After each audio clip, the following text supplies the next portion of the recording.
दुर्गा नदी के किनारे बसा एक गांव फूलपुर। गांव में कुछ 100-150 लोग रहते थे। अंजलि, जो कि पास ही के जिले में रहती थी और 12वीं पास कर चुकी थी, उसके पिताजी ने बेटी को जल्दी विदा करने के लिए उसकी शादी फूलपुर गांव के मुकेश से करवा दी थी। मुकेश कभी स्कूल नहीं गया था और इस कारण वो पढ़ा लिखा नहीं था और बाकी गांव वालों की हालत भी मुकेश जैसी ही थी। मुकेश के घर में उसके माता पिता भी रहते थे। सासू माँ, मैं बाहर मंदिर तक जा रही हूँ, आधे घंटे में आ जाऊंगी। अरे अभी कहीं जाने की जरूरत नहीं है, चुपचाप जाके रसोई में रात के खाने की तैयारी करो। और ये घूंघट क्यों हटा लिया है तुमने? क्या पता नहीं कि इस गांव में औरतें बिना घूंघट के नहीं रहती? रात में अंजलि छत पर जाकर अपनी मम्मी से बात कर रही होती है। तभी गांव की 3-4 औरतें उसे देख लेती है और दरवाजे पर आकर उसकी सास से शिकायत करने लगती है। और क्या हुआ? अरे छत पे तो देखो, आपकी बहू मटक मटक के किसी से फोन पर बात कर रही है। दिन भर फोन पे लगी रहती है। अरे कल तो मंदिर के पास वो क्या कहते हैं, सेल्फी ले रही थी। शहर की बहू रखना अच्छा शान की बात है, पर देखना इसके लक्षण से ये तो तुम्हारे परिवार को बदनाम ना कर दे। ये पहली बार नहीं था जब सास से गांव के लोगों ने अंजलि की बुराई या शिकायत नहीं की हो। अब तो ये रोज की बात थी। अंजलि ये सब सुन लेती है। जब वो नीचे जाती है तो मुकेश भी वहां आ जाता है। सास कहती है, बेटा, लोग घर आकर शिकायत करने लगे हैं बहू के कामों की। देख लो, पति हो, संयम से रखो इसे। माँ जी, मैं तो अपनी माँ से बात कर रही थी, क्योंकि यहाँ कोई बात करने लायक ही नहीं है और अब मैं माँ के पास ही रहूंगी। वहाँ क्या रहना, वहाँ बाहर के लोग तो ठीक है, पर घर के लोग भी इज्जत ना दे सके।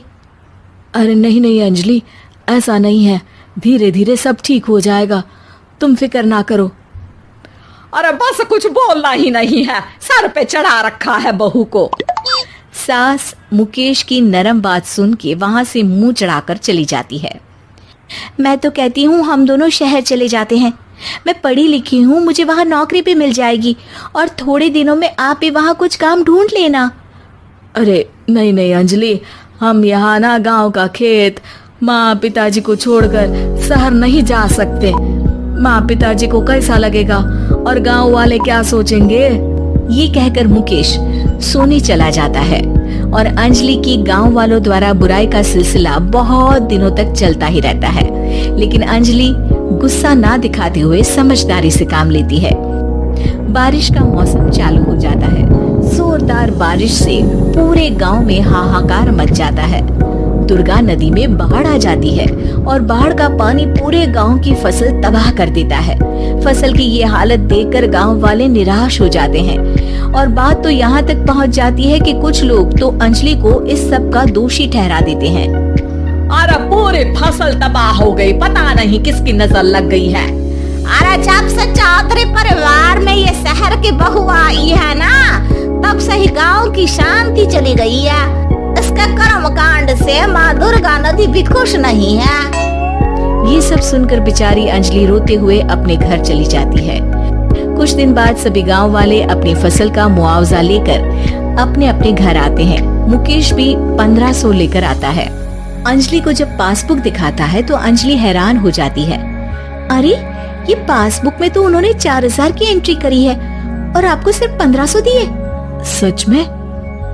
अरे वो सरकारी अफसर आपको बेवकूफ बना रहे हैं। सरकार की तरफ से हमें 4000 मिले हैं, लेकिन बाकी का सारा पैसा खुद ही खा रहे हैं। आप लोग के अनपढ़ होने का फायदा उठा रहे हैं। ये सब सुनकर मुकेश परेशान हो जाता है, लेकिन अंजलि उसे हिम्मत से काम लेने को कहती है और सुबह होते ही मुकेश को पंचायत कार्यालय ले जाती है और साथ में गांव के और लोगों को भी। आप सरकारी बाबू क्या गांव के लोगों को बेवकूफ समझते हैं? आपको क्या लगता है ये पढ़े लिखे नहीं है तो आप कुछ भी मनमानी करेंगे? ये बेचारे दिन रात इतनी मेहनत करते हैं, ये हमारे अन्नदाता हैं और आप इनके साथ ऐसा धोखा करते हैं। अरे क्या बके जा रही है ये लड़की? किस धोखे की बात कर रही है? अपने कांड करके नदी माँ को नाराज करके हमारा नुकसान करके इसे चैन नहीं मिला क्या? सरपंच जी, इन सरकारी बाबू ने मुझे बेवकूफ बनाया है और मेरे हिस्से के पैसे खुद चट कर गए। बस ये सुनते ही सरपंच वहाँ से दुम दबाकर भाग जाता है। पता चलता है कि जनपद अधिकारियों ने गांव के सरपंच के साथ मिलकर सबके साथ धोखा किया है। सब लोगों का विरोध शुरू हो जाता है और आखिर में अधिकारी सब गांव वालों के हिस्सों के बचे हुए पैसे उन्हें लौटा देते हैं और कई दिन तक सरपंच गांव में लौटता ही नहीं। अंजलि, तुम नहीं होती तो हम गांव वालों को तो पता ही नहीं चलता कि ये हमें हर बार बेवकूफ बनाते हैं। हाँ हाँ अंजलि बेटी, हमें माफ कर दो। हम सब तुम्हें बुरा भला कहते रहे, लेकिन तुमने ही आज हमें बेवकूफ बनाने से बचाया है। हमें तुम पर गर्व है बेटी। अब समझ आया कि सरपंच तुमसे नहीं, तुम्हारे पढ़े लिखे होने से नफरत करता था। क्यों ना इस बार हम अंजलि को ही सरपंच पद के लिए चुन ले? क्या कहते हो गांव वालों? पढ़ी लिखी सरपंच। बस पूरा गांव अंजलि के लिए ताली बजाता है और अंजलि की सास उसे खुशी से गले लगा लेती है।